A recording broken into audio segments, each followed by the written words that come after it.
Ya, iya terima kasih Pak Bambang. Iya betul. Kami selain bayi tabung, kami juga mengunggulkan yang namanya Center Bidik. Hmm, Bidik itu Birth Defect Integrated Center. Kemarin tanggal 3 Maret itu adalah kita memperingati yang namanya Birth Defect International Day, Pak. hmm, Jadi ya kami ikut untuk hal tersebut. Birth defect ini adalah ya. kelainan bawaan pada Oh, bayi-bayi kita yang memang angkanya cukup besar, kurang lebih 20% bayi bayi itu punya kelainan bawaan gitu. hmm, Nah, apa saja yang ada di birth defect ini? Ini adalah berbagai kumpulan dari dokter-dokter hmm, multidisiplin begitu. Ada dokter Obgyn yang subspesialis fetomaternal. Dia yang hmm, biasa menangani kelainan-kelainan bawaan ini. Kemudian kita juga dilengkapi dengan dokter anak yang subspesialisnya adalah nanganin bayi baru lahir dengan hmm, ya, kelainan-kelainan bawaan. Kemudian juga dilengkapi juga dengan dokter bedah anaknya. Karena kelainan bawaan itu ya, diantaranya itu misalnya nggak punya anus, berarti harus ya, dibedah. Itu kita punya dokter bedah anak yang hmm, cukup cukup punya pengalaman yang ya, bagus. ya, Telah terbit Majalah Kesehatan Indonesia edisi kedua, Maret 2025, dengan topik RSI Sultan Agung siap melayani suntik stem cell. Juga, IDI akan perjuangkan anggaran minimal bidang kesehatan. Untuk informasi dan berlanggan, silahkan hubungi nomor yang tertera pada video.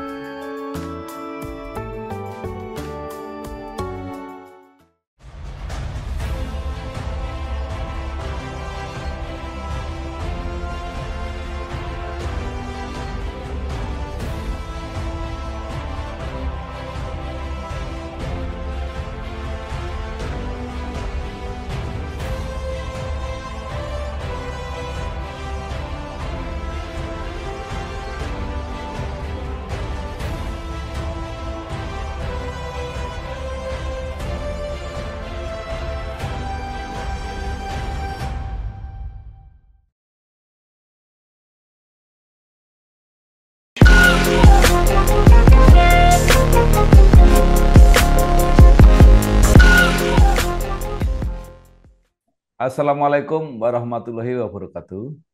Bersama saya Bambang Sadono di kanal Inspirasi untuk Bangsa. Mudah-mudahan kanal ini selalu bisa memberi inspirasi, motivasi, dan edukasi. Kami sedang mempersiapkan beberapa video wawancara untuk memotret dan menampilkan, mempromosikan layanan kesehatan, terutama rumah sakit kebanggaan Indonesia. Selain akan kami tayangkan secara digital, juga akan kami muat di majalah kesehatan edisi April 2025, dan kalau memungkinkan akan kami bukukan. Nah, saat ini saya sudah bersama dengan Dr. Okti Palupi Rahayuning Tias, MPH, MH Kesehatan. Beliau adalah Direktur Utama Rumah Sakit Anak dan Bunda RSAB Harapan Kita di Jakarta. Apa kabar, Dok? Baik, Bapak. Apa kabar, Bapak? Oke, sehat. Nah, Alhamdulillah. Dokter Okti ini menyelesaikan pendidikan dokter umum di Fakultas Kedokteran Universitas Diponegoro, Semarang, kemudian magister rumah sakit di Universitas Gadjah Mada, dan magister hukum di Universitas Islam Bandung. Pernah menjadi Kabag Perencanaan dan Evaluasi Rumah Sakit Kanker Darmais, kemudian Kabag SDM dan di Rumah Sakit Kanker Darmais juga, dan pernah menjadi Direktur di Rumah Sakit Kanker Darmais. Saat ini menjadi Direktur Utama RSAB Harapan Kita sejak 2022. Nah, Dok, supaya agak eh, lengkap ya, walaupun singkat, mungkin bisa cerita perjalanan karir sampai saat ini. Silakan, Dok. Ya, matur suwun Pak Bambang. Suatu kehormatan ini mendapat undangan dari Pak Bambang dan Majalah Kesehatan Indonesia untuk bisa barangkali sedikit sharing terkait dengan Ya, bagaimana di RSAB harapan kita. Saya ya, sendiri betul, saya dokter lulusan dari Undip dari 1996, saya lulus 2002. Selanjutnya saya PNS di Kementerian Kesehatan dari hmm, 2002. Saya dapat di kantor pusat pada waktu itu 10 kurang lebih sampai 2016. Kemudian saya pindah ke Rumah Sakit Kanker Darmais 2000. Ya, betul. Kemudian di Kamar Darmais tadi Pak Bambang sudah menyampaikan saya ya, menjabat sebagai kepala bagian atau eselon 3 ya, di sana karena saya eselon 4-nya di kantor pusat, kemudian saya ya, eselon 3 di Rumah Sakit Kanker Darmais sampai Direktur Perencanaan Organisasi dan Umum di Kanker ya, Darmais. Sekaligus juga saya waktu itu Direktur SDM dan Diklit di Kanker Darmais. Kemudian eh, saya pada waktu itu berangkat haji persis ya. sesudah eh, pertama kali dibuka sesudah COVID-19 saya berangkat haji.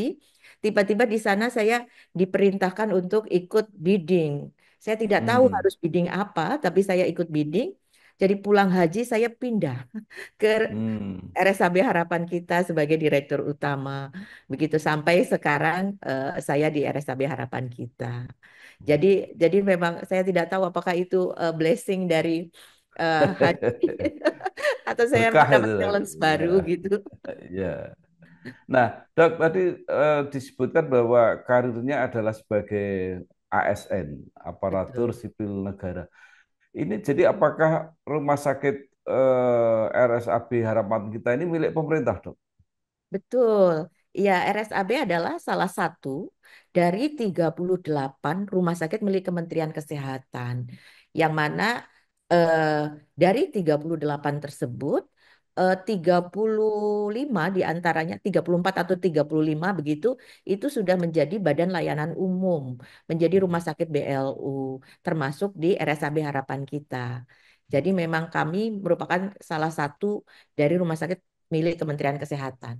Meskipun ketika pendiriannya memang Ya, nggak asli didirikan oleh Menteri Kesehatan. ya.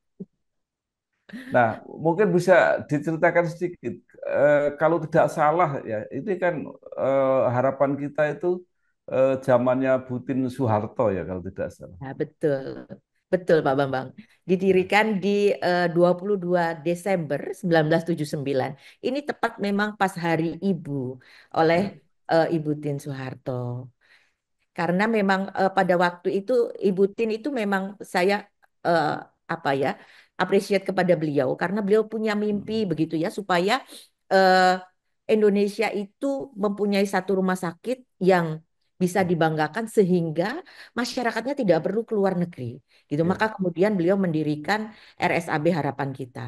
6 tahun kemudian beliau mendirikan Rumah Sakit Jantung dan Pembuluh Darah hmm, Harapan Kita dengan tujuan yang sama. Itulah kenapa kemudian karena memang mimpi beliau adalah rumah sakit harapan kita baik ibu anak maupun jantung itu menjadi terdepan setidaknya di Indonesia kalau bisa di level Asia, maka kemudian di harapan kita jugalah itu bayi tabung pertama yang ada di hmm, Indonesia yang pada waktu itu masih sangat langka di level dunia pun ya, kita kita bisa membuat eh, bayi tabung pertama di Indonesia itu tahun 1988 lahir di hmm, RSAB Harapan Kita. Itu yang saya sendiri apresiasi begitu ya. ya, Pada waktu dulu itu kan sudah cukup lama, kurang lebih 45 tahun yang lalu, ya, beliau sudah mempunyai mimpi yang sangat besar. Bagaimana menjadikan Indonesia ya, ini menjadi suatu negara dengan kelebihan-kelebihan yang bisa disegani oleh negara-negara lain gitu. hmm, Yang mudah-mudahan ini bisa segera terwujud untuk Indonesia Emas 2045 gitu ya Pak Bambang. ya. Baik, sebelum kita lanjutkan tentang RSAB, Ibu sebelumnya di Rumah Sakit Kanker Darmais. Kalau tidak salah itu satu satu rangkaian itu ya, Darmais dan sebagainya itu. Betul, betul. Kalau yang harapan kita ini, yang RSAB maupun jantung itu oleh Ibu Tien Ya, Soeharto. Tapi kalau yang ya, Darmais ini oleh Yayasan Darmais itu oleh Bapak Soeharto sendiri. Gitu. Jadi Oh, yayasannya sedikit berbeda, tapi ya betul sama-sama oleh Presiden waktu zaman Pak Harto pada waktu itu. jadi Gitu. apakah itu semacam ada satu satu link atau satu grup sehingga ibu Satu dari yayasan ya. Darmais pindahnya ke Harapan Oh, Kita? kalau saya nggak tahu nih Pak Bambang.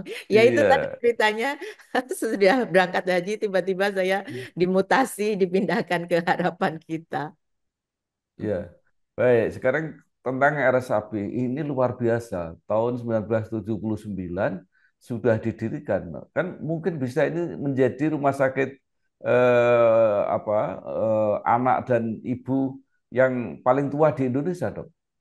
Eh, enggak, saya kira bukan yang tertua juga sih. Barangkali Ya, ada RSAB atau RSIA yang lain begitu ya. ya, Tapi eh, dan kalau di antara rumah sakit milik Kementerian Kesehatan, kami juga bukan yang tertua karena ada ya, RSCM yang usianya lebih dari 100 tahun begitu ya. ya, Ada rumah ya. sakit Karyadi juga usianya eh, sudah cukup Iya, bukan banyak. maksud maksud saya yang khusus membidangi Anak muda. masalah ibu dan anak ya.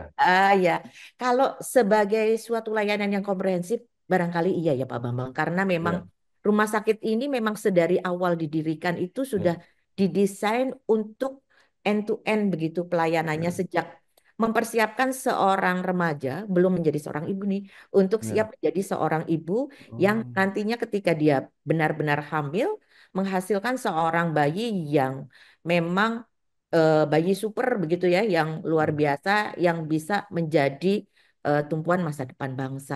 Sehingga dari situ memang kami memang mempunyai kekhususan untuk ibu dan anak dengan segala kemajuan teknologi di dalamnya.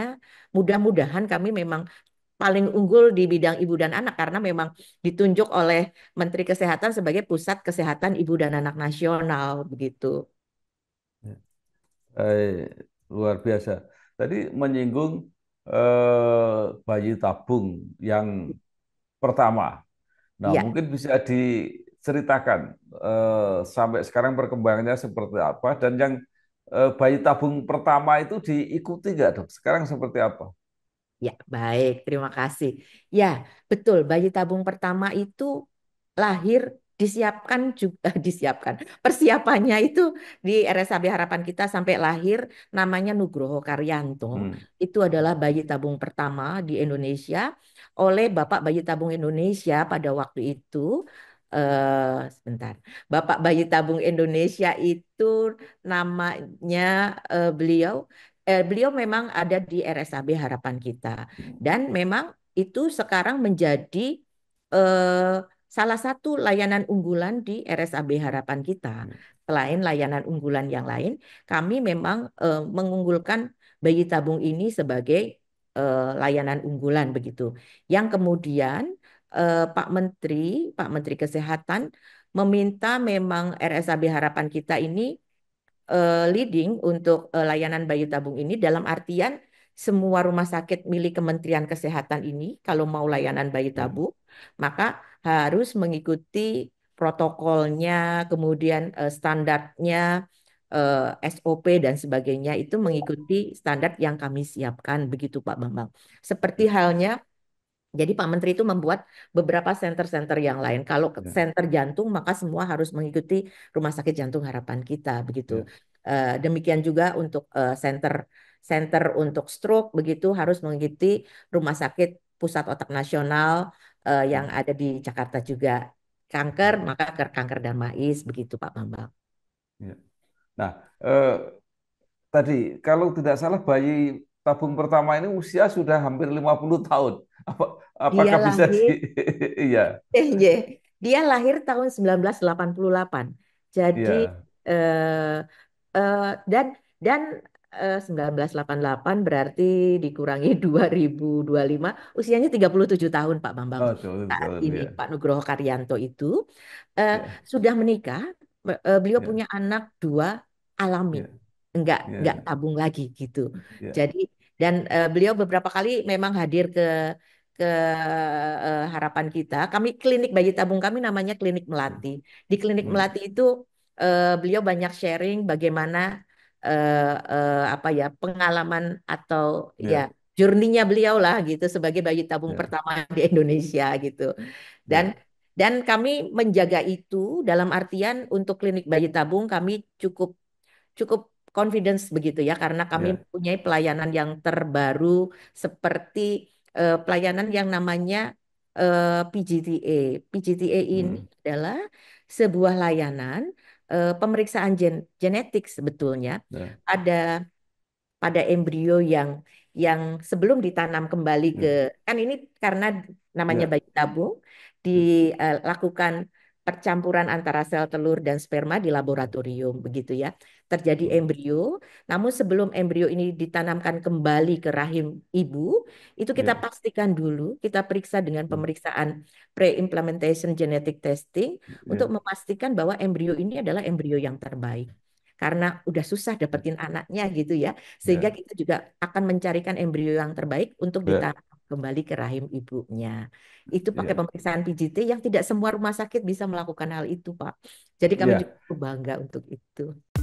Telah terbit Majalah Politik Indonesia edisi ke-7 Maret 2025. Membahas koalisi permanen Partai Super Terbuka dan Kemenderkol. Kolom Yudi Latif. Pemimpin baru tata kelola baru. Kekompakan Prabowo, SBY, dan Jokowi. Serta menanti berakhirnya dualisme PWI. Untuk informasi dan pemesanan bisa menghubungi nomor yang ada pada video. Nah, menarik kita agak apa diskusi tentang bayi tabung ini. Nah, karena RSAB harapan kita ini pusatnya dan di situ apa ya, pelopor lah di dalam apa program bayi tabung ini. Apakah sekaligus juga menjadi apa rumah sakit pendidikan untuk melahirkan spesialis-spesialis yang menangani bayi tabung? Anjay, matur suwun Pak Bambang. Ya, kalau untuk yang eh, sebetulnya bayi tabung itu bagian dari spesialis obgyn, bagian kecil Ya, dari spesialis obgyn gitu ya. Jadi kalau khusus untuk bayi tabung namanya sih kami menyebutnya fellowship begitu kalau dari ya, kolegium obgyn. Nah, betul ya, kami memang juga ditunjuk sebagai salah satu center untuk fellowship bayi tabung. Tapi kalau untuk ya, center sebagai apa pusat yang mendidik dokter spesialis, iya. Baru-baru ya, ini tahun lalu sudah di launching oleh Pak Presiden Jokowi pada waktu itu di bulan ya. Mei untuk pendidikan dokter spesialis yang berbasis rumah sakit atau hospital Hmm. base gitu ya Pak Bambang. Yang sebelumnya selama ini Indonesia itu menganut sistem yang namanya university base. Ya, Nah, karena memang produksi dokter itu khususnya dokter spesialis ya, secara jumlah kan memang kurang ya ya, Pak. Maka ya, kemudian Kemenkes itu membuat inisiasi baru, ya sudah kita produksi yang hospital base. ya, Nah, tahun lalu itu di launching untuk 6 pilot project untuk ya, pendidikan dokter spesialis yang berbasis hospital ini. Salah ya, satunya RSAB Harapan Kita. Nah, pada masing-masing ini yang di RSAB Harapan Kita kami memilih untuk melaunching spesialis anak terlebih dahulu Pak Bambang. ya, Jadi kami sekarang sudah mendidik PPDS spesialis ya, satu, spesialis anak yang eh, ini mulai pendidikan mulai awal Februari kemarin. ya, ya, Kemudian nanti akan batch kedua setahun 2 kali menerima sama ya. dengan yang university base.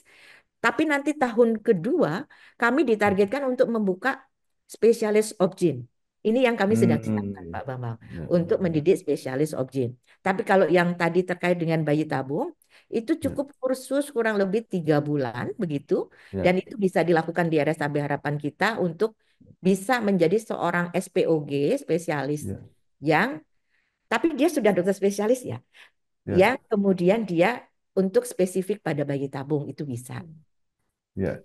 Jadi Mm. super spesialis, Subspesialis betul. Tapi belum belum subspesialis. belum subspesialis karena kalau untuk menjadi subspesialis itu sekolah lagi 2 tahun, Pak. Ini namanya dokter Ya, itu saya juga nggak tahu kok sekolah terus gitu ya. Sekolah dokter 6 tahun, sekolah spesialis 5 tahun. Kemudian kalau mau subspesialis ya, atau konsultan itu sekolah lagi 2 tahun. Nah, yang namanya ya, fellow itu bagian ya, dari sub yang 2 tahun itu karena dia cuma 3 bulan, ya, tapi dia nanti bisa diakui sebagai bagian dari dia mengambil pendidikan subspesialisnya nanti gitu. ya. Baik, Dok. Tadi tentang bayi tabung, tapi masih ada beberapa atau banyak keunggulan lain dari RSAB Harapan Kita yang mungkin bisa diceritakan. Ya, iya terima kasih Pak Bambang. Iya betul. Kami selain bayi tabung, kami juga mengunggulkan yang namanya Center Bidik. Hmm. Bidik itu Birth Defect Integrated Center. Kemarin tanggal 3 Maret itu adalah kita memperingati yang namanya Birth Defect International Day, Pak. Hmm. Jadi ya kami ikut untuk hal tersebut. Birth defect ini adalah kelainan Ya. bawaan pada Oh. bayi-bayi kita yang memang angkanya cukup besar, kurang lebih 20% bayi bayi itu punya kelainan bawaan gitu. Hmm. Nah, apa saja yang ada di birth defect ini? Ini adalah berbagai kumpulan dari dokter-dokter multidisiplin begitu. Ada dokter Obgyn yang subspesialis fetomaternal. Dia yang Hmm. biasa menangani kelainan-kelainan bawaan ini. Kemudian kita juga dilengkapi dengan dokter anak yang subspesialisnya adalah nanganin bayi baru lahir dengan Hmm. Ya. kelainan-kelainan bawaan. Kemudian juga dilengkapi juga dengan dokter bedah anaknya. Karena kelainan bawaan Ya. itu diantaranya itu misalnya nggak punya anus, berarti harus Ya. dibedah. Itu kita punya dokter bedah anak yang Hmm. cukup cukup punya pengalaman yang Ya. bagus. Ya. Dilengkapi juga dengan dokter genetika klinik Ya. atau ya dokter genetik karena kelainan bawaan ini Hmm. ditengarai 80%-nya itu akibat dari kelainan genetik. Begitu. Ya. Kemudian juga dilengkapi dengan dokter-dokter spesialis lain yang tergabung menjadi satu di dalam wadah berdefek integrated center itu. Kenapa Ya. integrated? Karena memang berbagai spesialis, multidisiplin tim bekerja Hmm. bersama untuk mendapatkan outcome bayi yang lebih baik. Setidaknya eh, apa acceptable quality of life gitu. Maksudnya kita sudah tahu bahwa anak tersebut ada kelainan bawaan. Jadi bagaimana kita membuat supaya anak ini bisa mandiri, tidak Ya. merepotkan orang lain.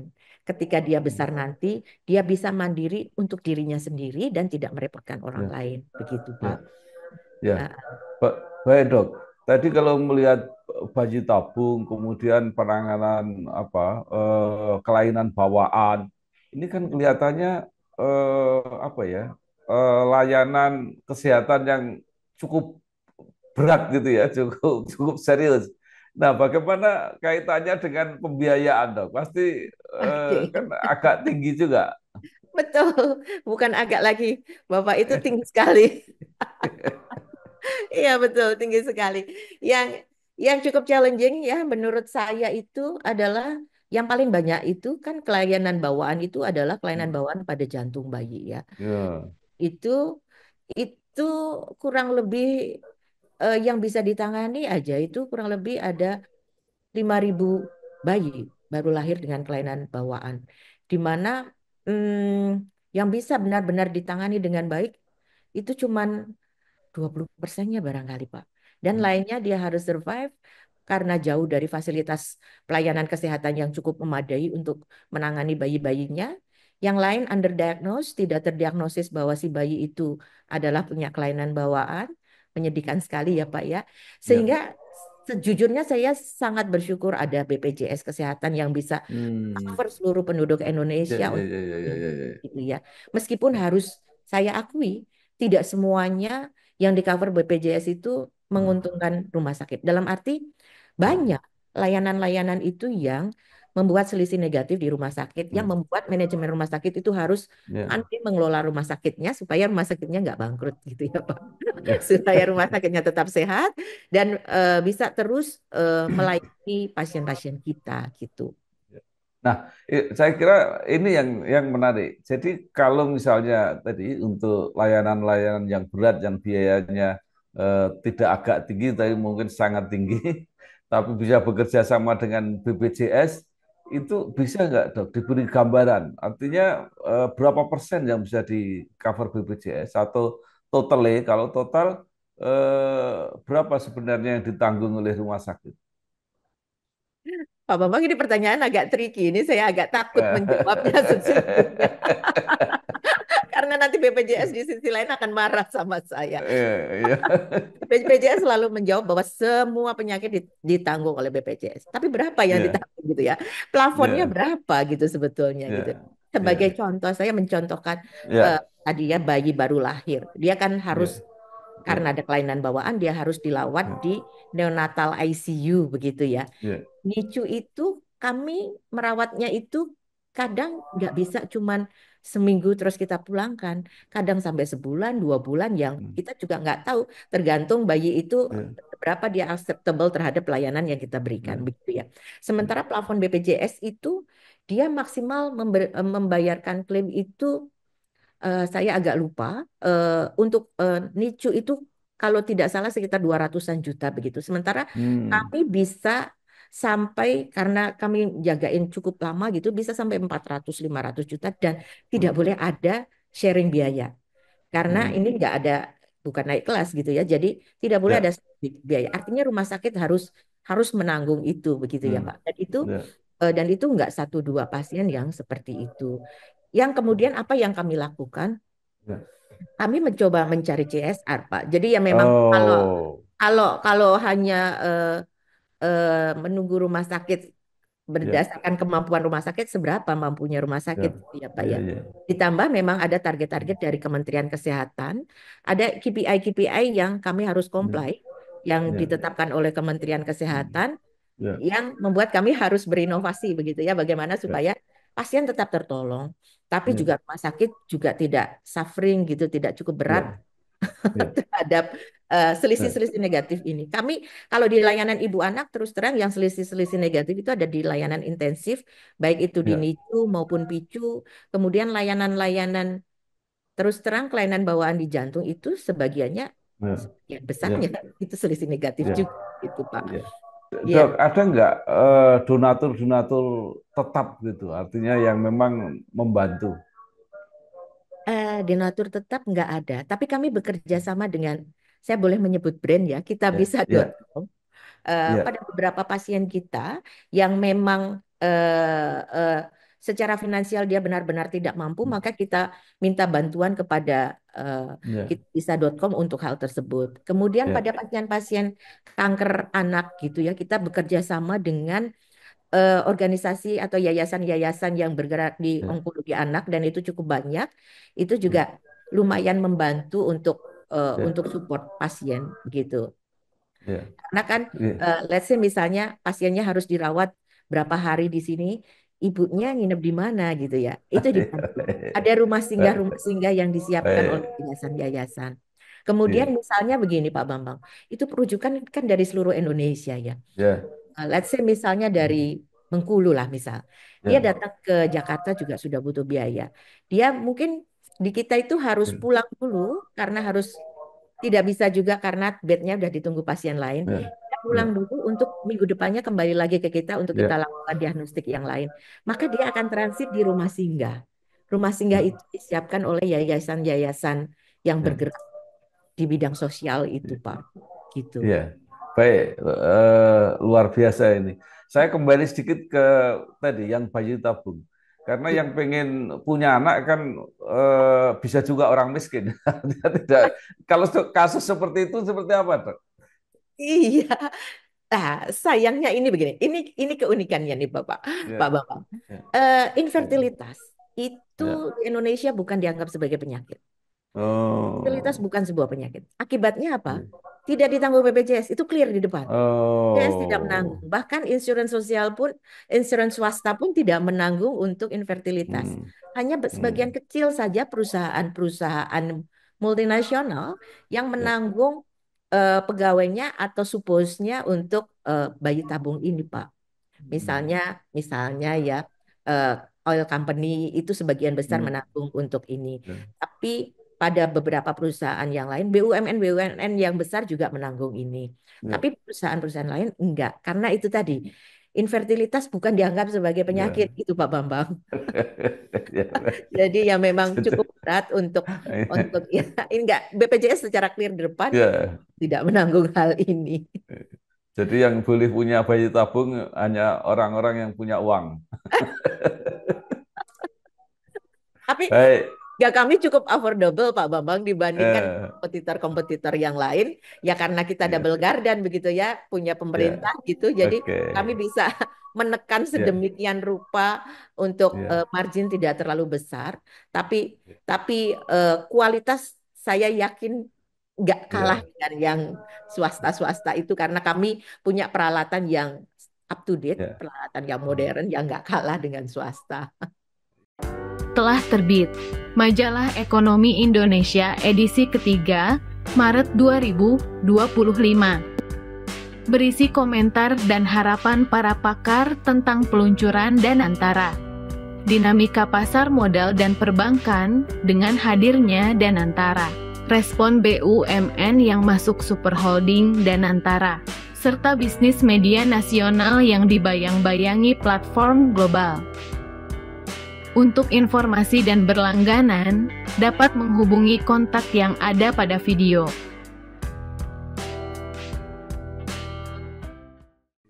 Baik dok, sekarang apa layanan yang begitu penting ya menurut saya di RSAB harapan kita. Tapi bagaimana dengan kapasitas? Karena kan ini ada hubungannya kalau nggak, anu kan sampai nolak-nolak pasien. Bapak, Bapak sangat mengerti ini nolak-nolak pasien. Iya betul. Eh, tapi sebetulnya kalau untuk tempat tidur kami mempunyai Ya, 271 bed. Kalau ya, tempat tidur rawat inap yang biasa, yang level biasa gitu, kami nggak ada masalah Pak Bambang. ya. Yang sangat dan selalu menjadi masalah adalah itu tadi bed intensif, neonatal Hmm, ICU atau NICU, kemudian ya, pediatric ICU atau PICU, itu selalu menjadi masalah. ya, Bornya 100%, kadang lebih dari 100%. Kenapa lebih dari 100%?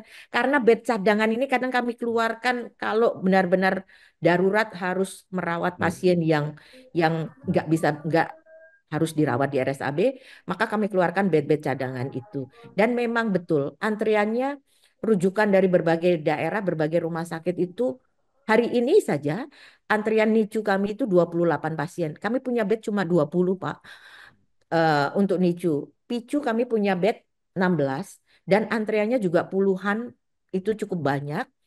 Kami kesulitan nambah bed, kenapa? Karena secara ruang sekarang sudah tidak memungkinkan, ya, sudah mentok kanan kiri begitu. Kemudian secara SDM pun ya, kalau yang intensif-intensif begini nih rasionya 1:1, satu bed satu perawat gitu ya. Jadi dan perawatnya juga perawat yang harus level 3, kemampuannya harus yang sudah advance begitu. Jadi memang tidak mudah untuk menambah tempat tidur intensif ini sehingga memang yang kami lakukan adalah dengan model pengampuan begitu Pak Bambang.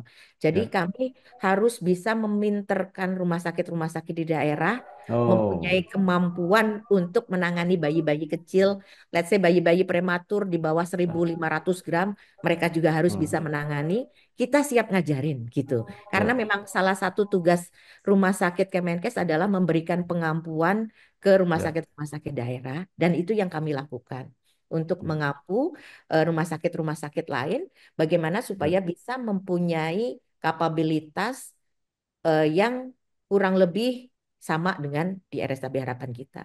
Setidaknya kami melatih dokternya, ya, melatih perawatnya, kemudian memberikan masukan kepada ya. manajemen rumah sakit bagaimana alat-alat kesehatan yang baik dan harus dipenuhi oleh rumah sakit itu kalau mau merawat bayi-bayi kecil, misalnya begitu, Pak. Ya. Ya, Itu yang kita. baik. Nah, sekarang bicara mengenai SDM, ini kan apa ya, menghadapi kasus-kasus yang super super canggih. Nah, pasti harus apa spesialis, subspesialis, konsultan itu. Nah, bagaimana mendapatkannya? Apakah cukup mudah atau ada kesulitan? Karena yang baik-baik biasanya diperbutkan. Betul.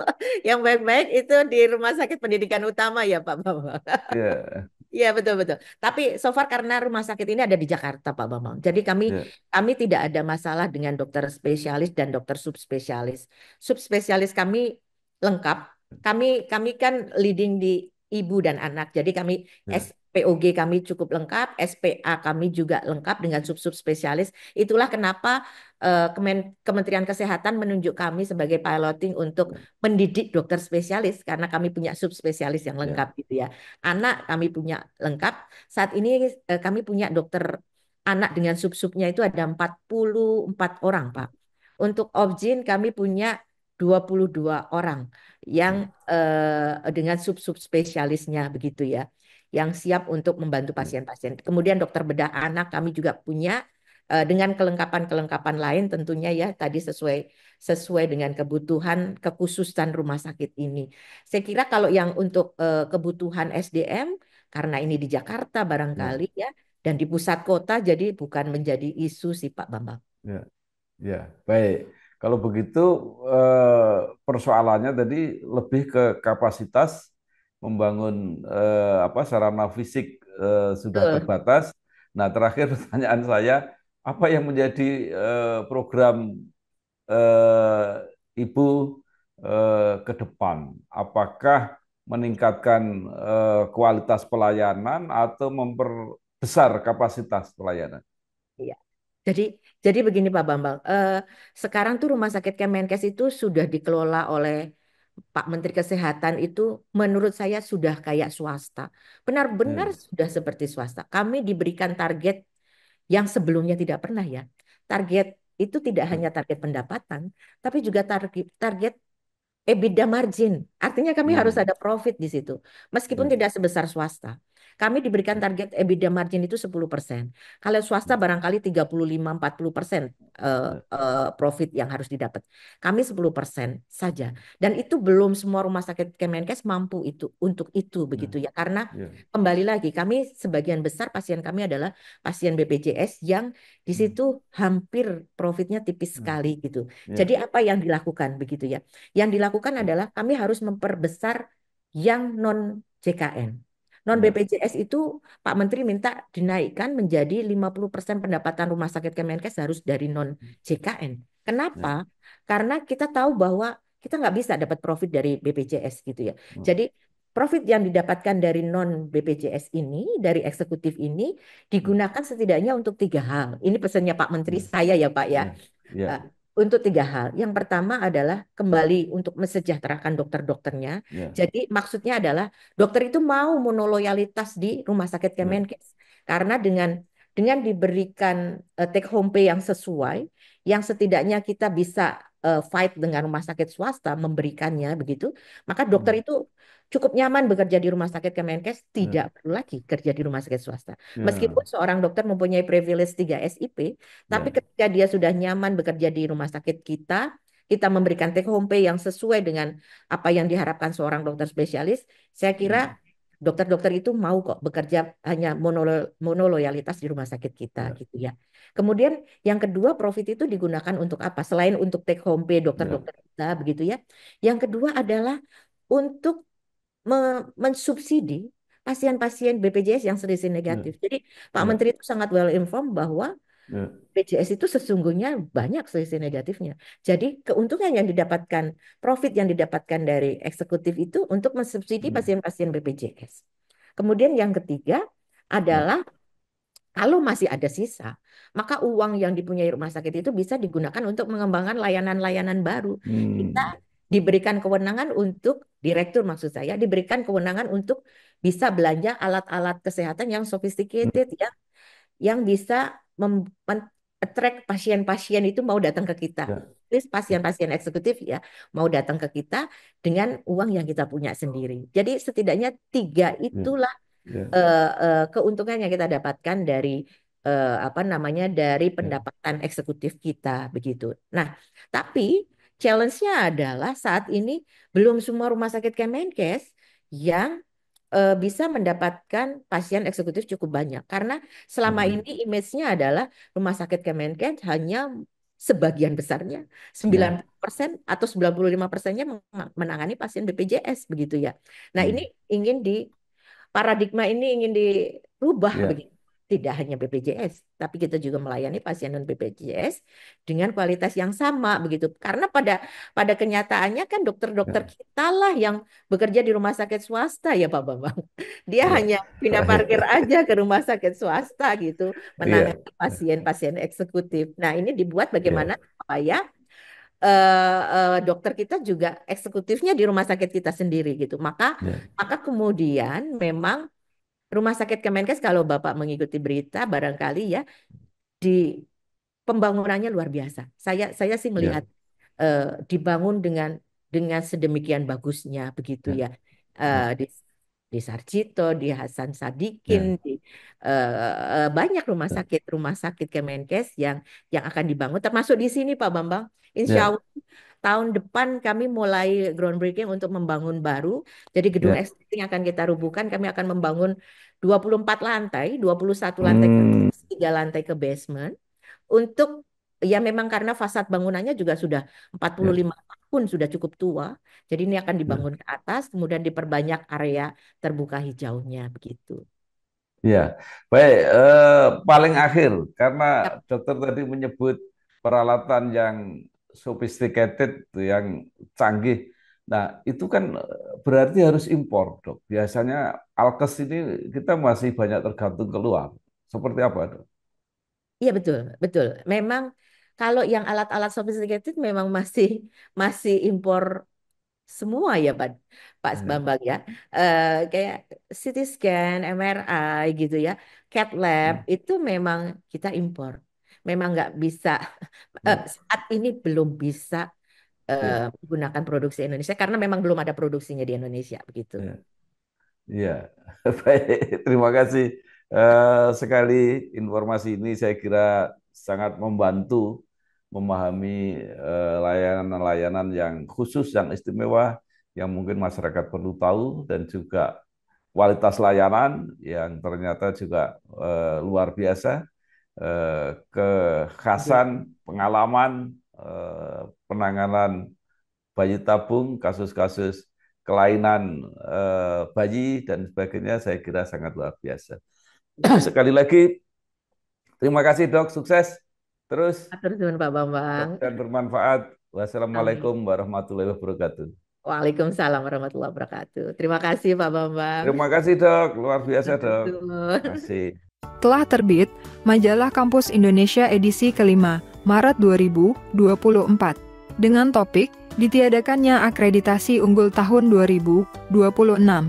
Menanti kebijakan Mendikti-Saintek yang baru, peran yayasan dalam perguruan tinggi, serta banyaknya peminat program studi teknik informatika. Untuk informasi dan pemesanan, dapat menghubungi kontak yang terdapat pada video.